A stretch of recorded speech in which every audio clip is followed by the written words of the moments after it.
He caused the inflation, and it's killing black families and Hispanic families and just about everybody.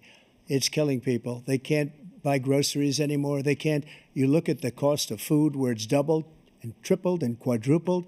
They can't live. They're not living anymore.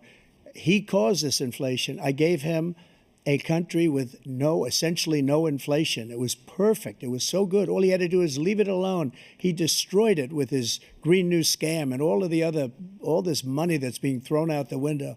He caused inflation.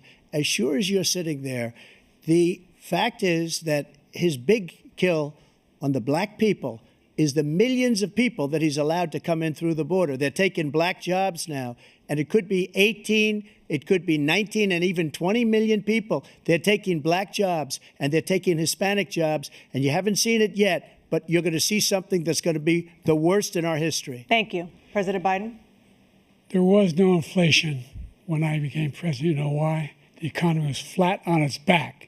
15% unemployment. He decimated the economy, absolutely decimated the economy. That's why there was no inflation at the time. There were no jobs. We provided thousands of millions of jobs for individuals who are in all communities, including minority communities. We made sure that they have health insurance.